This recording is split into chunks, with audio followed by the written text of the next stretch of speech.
তো দেখুন বন্ধুরা, একইভাবে আরেকটাও বানিয়ে নিয়েছি। অবশ্যই কিন্তু আপনারা লাড্ডুগুলো যখন প্রথমে বানাবেন তখন হাত দিয়ে একটু জোর করে চাপ দিয়ে দিয়ে বানাবেন, তা না হলে কিন্তু এগুলো এত সহজে বাড়িতে বানিয়ে নেওয়া গেছে। একটা আমি আপনাদেরকে ভেঙেও দেখিয়ে দিচ্ছি। দেখুন ভেতর থেকেও কত সুন্দরভাবে তৈরি হয়েছে আর কতটা নরম হয়েছে সেটা তো আশা করছি আপনারা দেখেই বুঝতে পারছেন।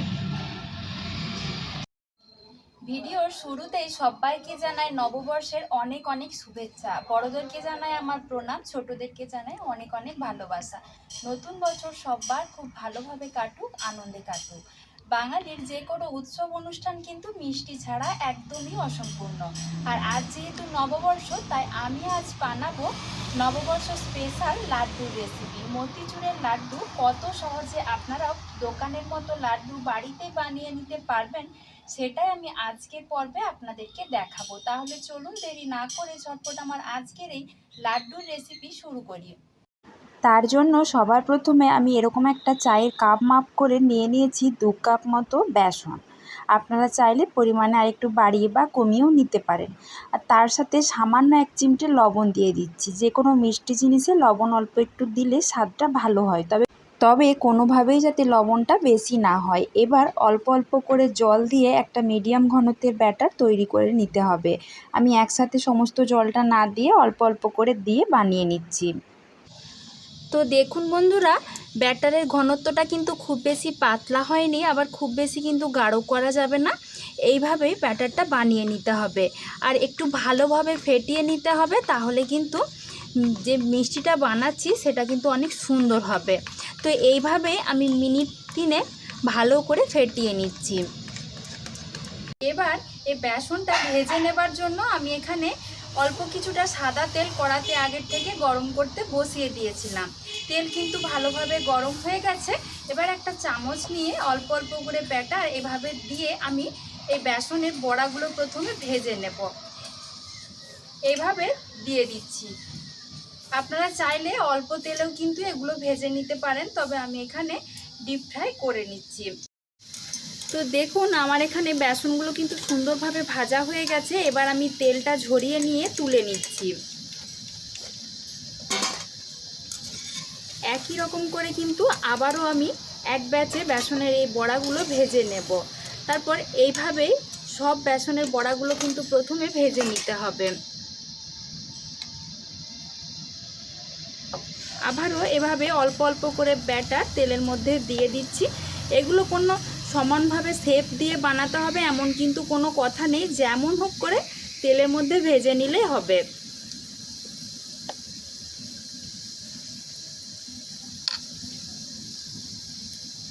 সব বেসনের বড়াগুলো ভেজে নিয়েছি। এবার একটা চিনি সিরা বানাবো, তার জন্য এখানে একটা বাটি মাপ করে 1 বাটি চিনি নিয়েছি আর তার সাথে 2টো ছোটো এলাচও থেতো করে দিয়ে দিয়েছি।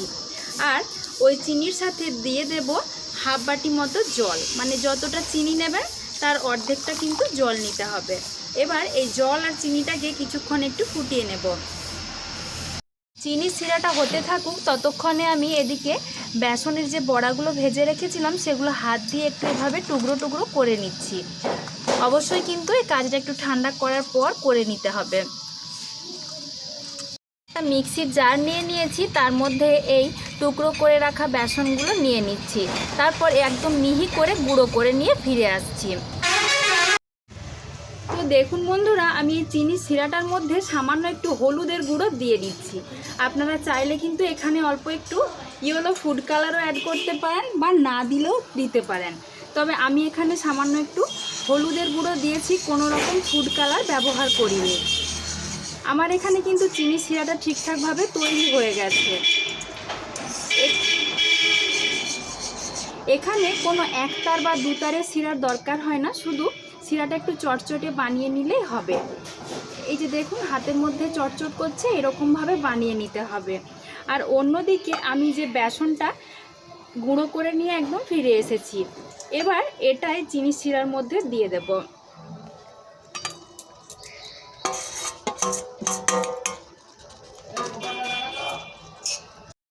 এবার এর মধ্যে কিছুটা পেস্তা কুচি আর চারমগজ দিয়ে দিচ্ছি। দোকানে কিন্তু এভাবে দেওয়া থাকে। দিয়ে সব কিছু ভালো করে মিশিয়ে একদম শুকনো শুকনো করে নিতে হবে। আর এই সময় দিয়ে দেব কিছুটা গাওয়া ঘি, এটাও অবশ্যই দেবেন, এতে করে মিষ্টির মধ্যে একটা সুন্দর ঘিয়ের ফ্লেভার আসবে, খেতে কিন্তু অনেক বেশি সুন্দর লাগবে। দিয়ে সব কিছু ভালোভাবে মিশিয়ে নিচ্ছি। তো দেখুন বন্ধুরা, এভাবে নাড়াচাড়া করে কিন্তু মিশ্রণটা একদম শুকনো শুকনো করে নিয়েছি। একটু হাত দিয়ে দেখে নেব যে লাড্ডুটা ঠিকঠাক মতন বানানো যাচ্ছে কিনা। এই দেখুন সুন্দরভাবে কিন্তু পাকিয়ে নেওয়া যাচ্ছে, মানে বুঝে নিতে হবে যে মিষ্টির জন্য পাকটা একদম রেডি হয়ে গেছে। এবার আমি গ্যাসের ফ্লেমটা বন্ধ করে দিয়ে অল্প একটু ঠান্ডা করে নেব, পুরোপুরি ঠান্ডা হয়ে গেলে কিন্তু হবে না। মিশ্রণটা অল্প একটু ঠান্ডা হয়ে গেছে, তবে পুরোপুরি কিন্তু ঠান্ডা হয়ে গেলে লাড্ডুগুলো আর পাকানো যাবে না। এবার হাতের মধ্যে নিয়ে এভাবে গোল গোল করে লাড্ডুর আকারে তৈরি করে নিচ্ছি। এটার আপনাদেরকে বলে বোঝানোর কিছুই নেই, আশা করছি লাড্ডু বানাতে আপনারা সকলেই জানেন। তো এইভাবে করে প্রথমে একটু জোর করে করে চাপ দিয়ে বানাতে হবে, তা না হলে কিন্তু লাড্ডুগুলো বানানোর পর ফেটে যাবে। দিয়ে দুটো হাতের মধ্যে এভাবে একটু ভালোভাবে পাকিয়ে নিচ্ছি যাতে শেপটা সুন্দর আসে।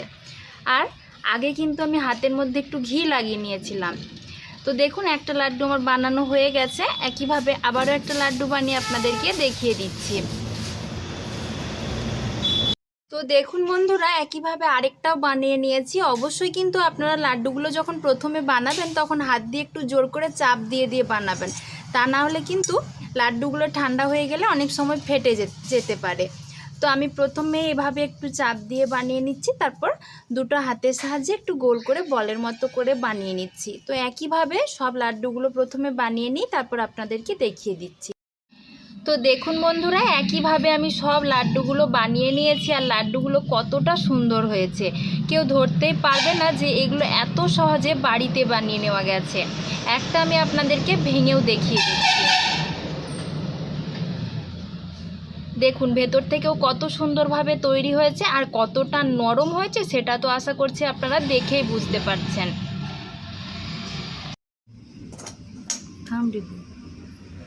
তাহলে দেখলেন তো বন্ধুরা মতিচুরের লাড্ডু বানানো কতটা সহজ। মাত্র 2 কাপ বেসন দিয়ে কত সহজে আপনারাও দোকানের মতো পারফেক্ট মতিচুরের লাড্ডু বানিয়ে নিতে পারবেন বাড়িতে। আশা করছি আমার আজকের রেসিপি দেখার পর আপনাদেরকে আর দোকান থেকে কিনে খাবার দরকার পড়বে না, আপনারাও খুব সহজে বাড়িতে বানিয়ে নিতে পারবেন। আর যারা কোনোদিন বাড়িতে মিষ্টি বানাতে পারেননি বা ব্যর্থ হন, তারাও কিন্তু এই রেসিপি দেখে খুব সহজে মিষ্টি বানিয়ে নিতে পারবেন, এতটাই সহজ এই রেসিপিটা। তো আমার আজকের এই মতিচুরের লাড্ডু রেসিপি কেমন লেগেছে আপনারা অবশ্যই কমেন্টে জানাবেন। ভালো লাগলে লাইক ও শেয়ার করে দেওয়ার জন্য অনুরোধ করছি। তার সাথে এরকম নতুন নতুন রেসিপি পেতে হলে অবশ্যই চ্যানেলটা সাবস্ক্রাইব করে আমার পাশে থাকবেন। আজকের মতো এই পর্যন্তই, সবাই ভালো থাকবেন, সুস্থ থাকবেন, দেখা হচ্ছে পরের ভিডিওতে। ধন্যবাদ।